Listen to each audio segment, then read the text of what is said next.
Hola a todos, soy Virgilia Yanina, auxiliar docente de la tercera cátedra de Anatomía.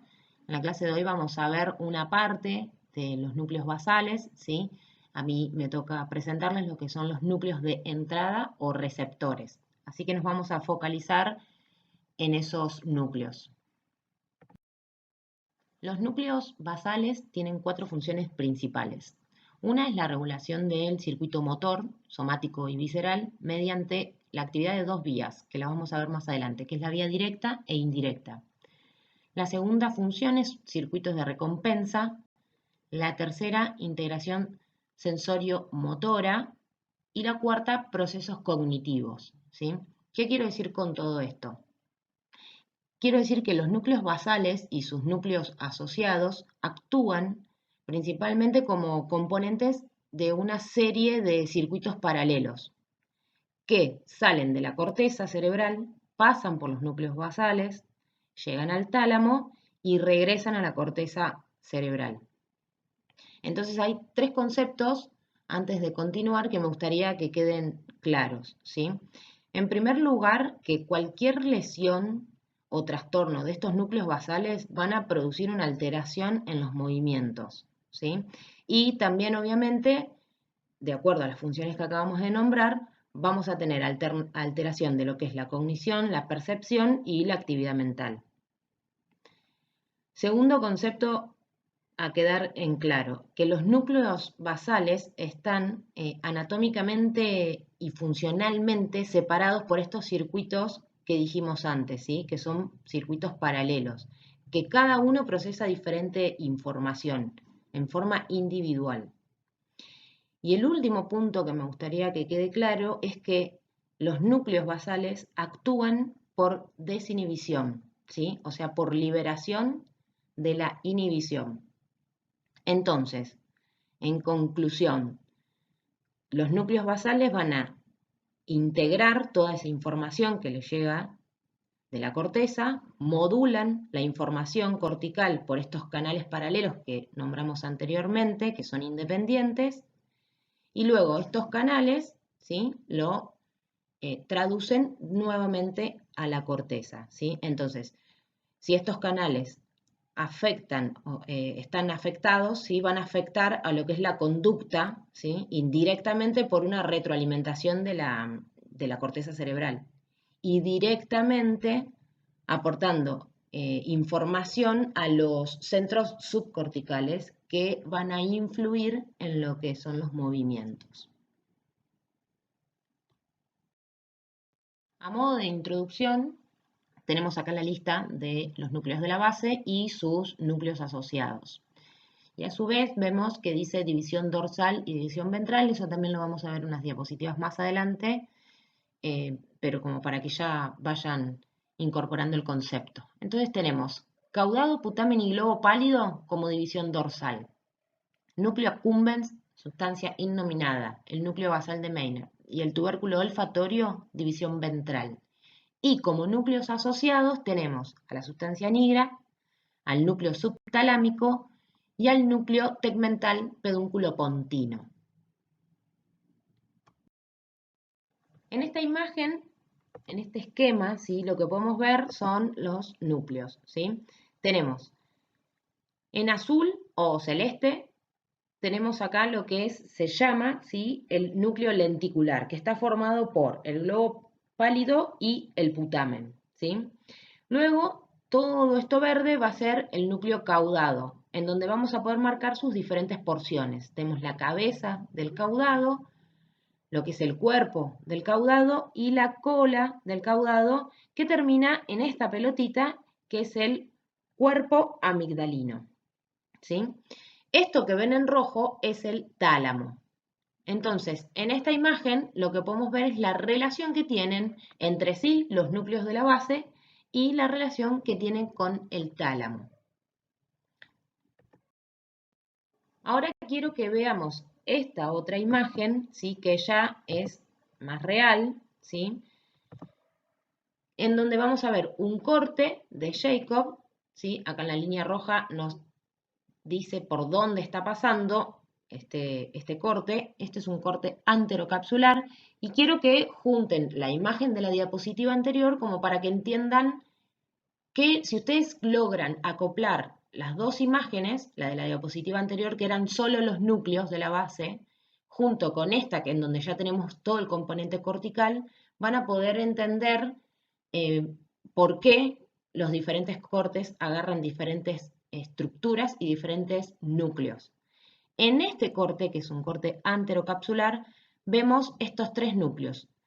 La cabeza del caudado, porque es un corte bien hacia anterior, o sea, bien hacia rostral, la cabeza del caudado, el núcleo cumbens, ¿sí? Y vemos el putamen, que el putamen dijimos que formaba parte de lo que era el lenticular. Entonces, si nosotros logramos asociar las dos diapositivas, vamos a entender de por qué en este corte, en un corte anterocapsular, agarro putamen y no agarro globo pálido, que también forma parte del núcleo lenticular. Bueno, ¿por qué? Porque es más caudal, es más posterior el otro, el núcleo, el globo pálido. Entonces lo vamos a ver en otro corte. Este es un corte más hacia atrás, más hacia posterior del que habíamos visto en la diapositiva anterior, ¿sí? Bien, ¿qué es lo que podemos marcar en este corte? Este es un corte que se llama genículo capsular, ¿sí? Los nombres, yo no lo dije, pero porque van a tener una clase de cortes, pero los nombres es por la porción de la cápsula interna que pasan, ¿sí? Bien, acá yo les marqué con flechita sustancia innominada, ¿sí? Y el complejo amigdalino. Y después con el puntero vamos a marcar esta pelotita por debajo de esto blanco que es el cuerpo calloso. Esta pelota es la cabeza del núcleo caudado, ¿sí? Y después acá vemos esta pelota un poquito más oscura que este triangulito que es más clarito. Esto más clarito y más hacia medial va a ser el globo pálido. Y esto es el putamen, ¿sí? Y por acá vemos esto blanco, ¿sí? Eso blanco es la comisura blanca anterior, ¿sí? Bueno, después, obviamente, en los cortes ustedes tienen que saber marcar todo.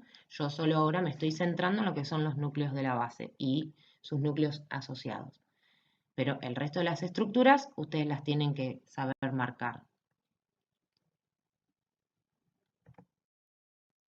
Bueno, este es un corte más posterior con respecto a lo que fue la diapositiva anterior, ¿sí? O sea, un corte más caudal, ¿sí?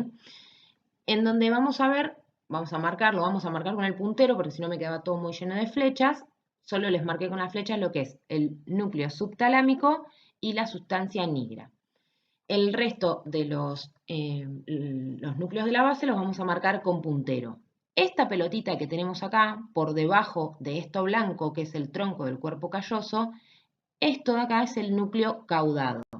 ¿Qué porción del núcleo caudado? El cuerpo, ¿sí? El cuerpo del núcleo caudado, porque la cabeza era más rostral. Entonces acá el corte este pasa por el cuerpo del núcleo caudado. Después, si nos vamos más hacia abajo, vamos a encontrar este triángulo, ¿sí? Que se forma acá, que tiene dos colores diferentes y está separado. Bien, esto más clarito, que está hacia medial, va a ser el globo pálido medial. Esto que está más hacia lateral y más oscuro es el globo pálido lateral, ¿sí? Y después tenemos esto que vemos acá, esta masa, ¿sí? Que se ve acá, que es el tálamo, ¿sí? Entonces, marcamos el caudado, marcamos el globo pálido medial y lateral, ¿sí? Y marcamos lo que es el tálamo, núcleo subtalámico y sustancia nigra, que eran los núcleos asociados a los núcleos de la base. Bueno, esta es la clasificación según la filogenia, ¿sí? Vamos a ver la clasificación según la función, según la filogenia y según la ubicación. Según la filogenia vamos a dividir a los núcleos de la base en un grupo neoestriado y un grupo paleoestriado. Dentro de lo que es el grupo neoestriado vamos a tener al caudado y al putamen. Y dentro de lo que es el paleoestriado, al globo pálido medial y al globo pálido lateral. según la ubicación vamos a tener núcleos dorsales y núcleos ventrales, que ya lo habíamos visto también al principio. Dorsal tenemos al caudado y al lenticular, que el lenticular dijimos que estaba formado por el putamen y el globo pálido. Y hacia ventral tenemos a la sustancia innominada, al núcleo basal de Meynert y al núcleo accumbens y al tubérculo olfatorio. Según la funcionalidad, vamos a clasificarlo en complejo estriado y complejo del pálido. A su vez, el complejo estriado, ¿sí?, lo vamos a dividir en dos, en neoestriado y estriado ventral. El neoestriado va a estar formado por el caudado y el putamen. Y el estriado ventral va a estar formado por el accumbens y el tubérculo olfatorio. De acuerdo a la diapositiva anterior, que era la funcional, la de la clasificación funcional, vamos a ver un poquito lo que son estas vías independientes que habíamos dicho al principio. Y una vez que se logra entender estas vías independientes, vamos a agruparlas y vamos a hablar un poquito de lo que es la vía directa e indirecta, ¿sí? Bien, esta primera vía que vamos a hablar va a ser de las fibras córtico-estriadas. Estas fibras córtico-estriadas, ¿sí?, se llaman córtico-estriadas, salen de la corteza y van al complejo estriado. ¿Qué es lo que ustedes tienen que saber para entender después lo que son las vías directa e indirecta? Que las fibras córtico-estriadas estimulan, como dice ahí el más en la pantalla, estimulan a lo que es el complejo estriado, ¿sí? Y el complejo estriado, a su vez, inhiben, ¿sí?, a las fibras estriado-palidales, ¿sí?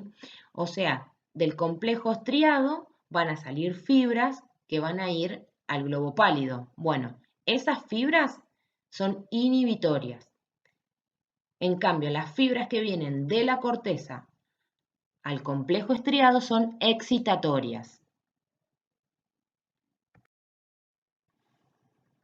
Entonces, del complejo estriado dijimos que el complejo estriado estaba estimulado, ¿sí?, por la corteza, ¿sí? O sea, de la corteza al complejo estriado, que era lo de la diapositiva anterior, eran excitatorias las fibras. Ahora, del complejo estriado hacia el globo pálido medial y lateral eran inhibitorias, ¿sí? Por eso tenemos un menos en esas fibras, ¿sí?, estriado-palidales. A su vez, los globopálidos, ¿sí?, tanto el medial como el lateral, son inhibitorios, el medial hacia el tálamo y el lateral hacia el subtálamo. Pero a su vez, el subtálamo tiene fibras estimulatorias, ¿sí?, o sea, excitatorias, hacia el globo pálido medial. Por eso acá puse un más, el subtálamo, que estimula al globo pálido medial, ¿sí?, que es este mismo subtálamo, no es que es otro, es este mismo, pero para que no me quede muy desprolijo, lo hice acá, ¿sí? Estimula. Entonces, el complejo estriado, que es estimulado por la corteza, va a inhibir al globo pálido medial y al globo pálido lateral. A su vez, el globo pálido lateral inhibe al subtálamo y el globo pálido medial inhibe al tálamo. ¿Sí? Paralelamente de la corteza salen fibras corticonígricas, ¿sí?, que van a ir hacia la sustancia nigra. ¿Y qué hace? La estimula. Entonces, de la corteza parten fibras corticonígricas que estimulan a la sustancia nigra. Y a su vez, que va a depender de si estamos hablando de la vía directa o indirecta, esta sustancia nigra puede o estimular o inhibir al complejo estriado, ¿sí? Eso va a depender. Entonces, en resumen, antes de ver las dos vías, tenemos que de la corteza van a partir dos grandes grupos de fibras, las corticonígricas y las corticoestriadas, ¿sí? Y a su vez, desde la sustancia nigra van a partir fibras que pueden estimular o inhibir al complejo estriado. Y del complejo estriado, ¿sí? Todo esto es paralelo, ¿sí? Acuérdense que dijimos que cada una es independiente. Entonces, del cuerpo estriado van a partir fibras hacia los globopálidos, ¿sí? Y los globopálidos hacia subtálamo y tálamo. Eso es, acabamos de ver todas las fibras desmenuzadas, o sea, desmenuzamos lo que son las vías directa e indirecta. Ahora vamos, en la próxima diapositiva, a juntar todo esto que acabamos de ver individualmente y vamos a ver cómo, qué efecto va a surgir sobre la corteza cerebral. La vía directa es la primera vía que vamos a ver. La vía directa lo que hace, o sea, la función que ustedes se tienen que grabar en la cabeza es que facilita el flujo de información a través del tálamo. ¿Cómo hace esa vía directa para facilitar ese flujo de información? Entonces, acá vamos a agrupar todo lo que dijimos anteriormente, ¿sí? De la corteza salen lo que eran las fibras córtico-estriadas, que eran excitatorias, estimulan, ¿sí?, al cuerpo estriado. El cuerpo estriado, a su vez, inhibía al globo pálido medial, ¿sí? Y el globo pálido medial inhibe al tálamo, ¿sí? A su vez, la sustancia nigra también inhibe al tálamo. Entonces, si yo tengo inhibido al tálamo, esta información es baja, o sea, no llega la excitación a la corteza. Bien, ¿qué ocurre en la vía directa? En la vía directa no tenemos esta inhibición. Tampoco tenemos esta otra inhibición. Entonces, suprimimos las dos inhibiciones del tálamo. Entonces, si yo estoy inhibiendo, ¿sí?, al globo pálido, que es un inhibidor, lo que genero es liberar al tálamo, porque estoy inhibiendo a un inhibidor, ¿sí? Entonces, esto desaparece, esta inhibición sobre el tálamo desaparece y el tálamo se libera, lo estoy liberando. Al liberarlo, llega la información hacia la corteza. Por eso, en la diapositiva anterior vimos que lo que hace es facilitar la vía directa, el flujo de información. Entonces vamos con esta imagen, que esta imagen es la que a ustedes les aparece en el libro. Lo anterior era un gráfico que formulé yo para que puedan entender esto, ¿sí? Esta imagen. Bien, es lo mismo que lo que acabamos de ver en la diapositiva anterior, en donde tenemos estas fibras que son las córtico-estriadas, que dijimos que estimulaban, ¿sí?, son excitatorias, estimulaban al cuerpo estriado, y estas en rojo vemos cómo el cuerpo estriado inhibe a lo que es el globo pálido y al subtalámico, ¿sí? Que el subtalámico inhibía, el subtalámico y el globo pálido inhibían a lo que era el tálamo, ¿sí? Entonces, ¿dónde ocurría acá la inhibición? O sea, cuando inhibimos a un inhibidor, ¿sí? Ocurría en esta situación, ¿sí? Acá, porque yo estoy inhibiendo a un inhibidor, inhibo acá. Entonces, esto nunca existe, no existe esta inhibición y esta tampoco existe. Entonces, esto queda liberado en donde yo estimulo a través de estas fibras tálamo-corticales, excito la corteza, ¿sí? Entonces, el efecto de la vía directa es aumentar, es liberar al tálamo y que éste aumente su actividad y como consecuencia excitar a la corteza cerebral. En contraposición tenemos a la vía indirecta, que la vía indirecta hace lo contrario a la directa. disminuye el flujo de información a través del tálamo. Entonces, si disminuye el flujo de información, vamos a ver cómo. Bien, tenemos la corteza, que era estimulatoria con el cuerpo estriado, ¿sí? Bien, el cuerpo estriado inhibía al globo pálido, en este caso, globo pálido lateral, ¿sí? El globo pálido lateral, ¿qué es? Es un inhibidor del subtálamo. ¿Y el subtálamo cuál es la función? Estimular al globo pálido medial. ¿Y el globo pálido medial qué es? Inhibitorio hacia el tálamo, inhibe el tálamo, ¿sí? Entonces, si yo estoy inhibiendo, ¿sí?, a un inhibidor, acá, entonces yo inhibo a un inhibidor. Esto no existe. Entonces, si esto no existe, o sea, la inhibición sobre el subtálamo no está, el subtálamo puede actuar. Si el subtálamo actúa, ¿qué ocurre? Estimula el globo pálido medial.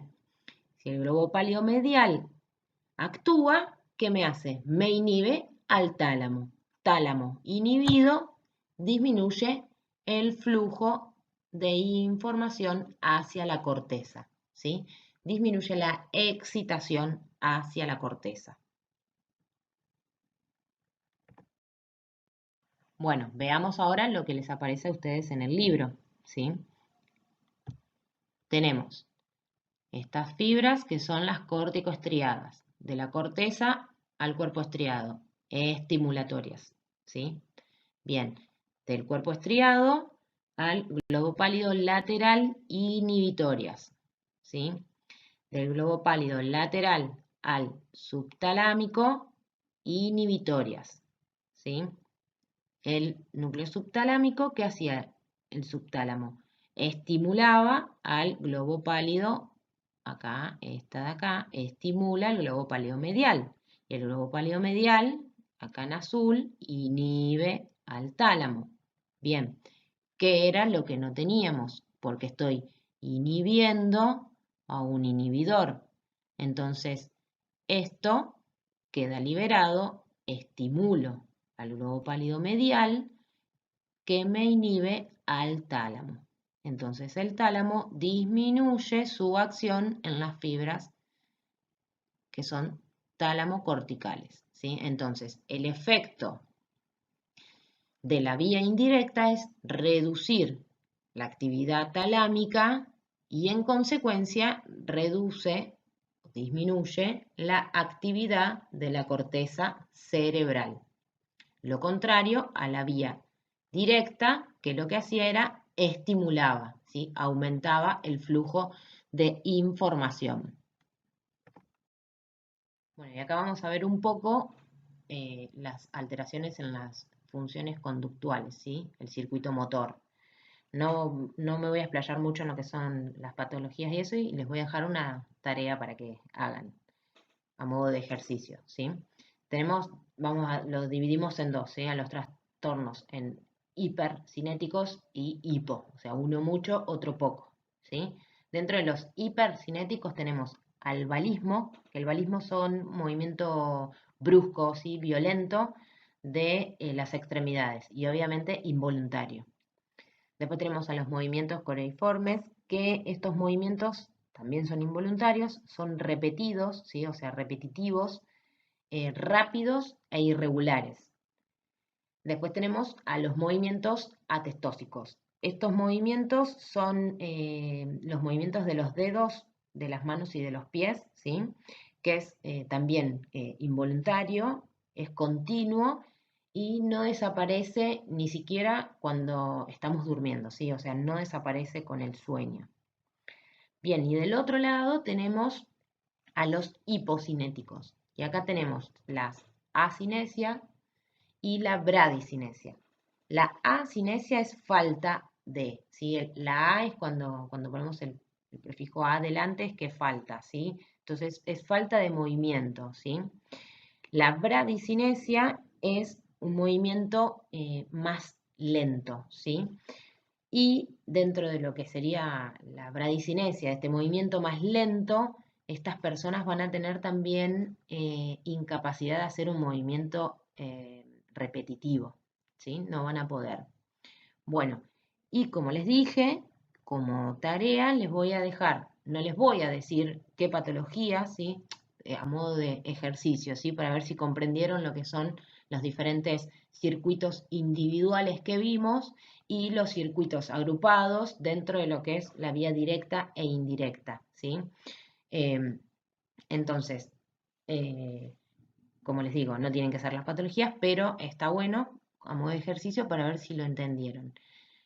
Vamos, con esto que acabamos de ver, ¿sí? Con toda la clase y esto último que son las alteraciones, yo les doy, o sea, les dije cada una de las definiciones, ¿sí? De los trastornos, tanto hipercinético como hipocinético, y quiero que busquen ustedes, que hagan el ejercicio de ver qué patología, ¿sí? O qué patologías eh, encuentran que tienen como características estos tipos de movimiento, ¿sí? Y que vean dónde está la afección de la vía directa e indirecta que vimos anteriormente, ¿sí? Entonces hagan ese ejercicio, busquen a ver qué patología cumple con esto que acabamos de ver, ¿sí? De los trastornos hiper e hipocinéticos y vayan más atrás y busquen a ver dónde está la lesión, en qué parte de la vía directa e indirecta puede llegar a estar la lesión para que ocurran estas alteraciones en las funciones conductuales.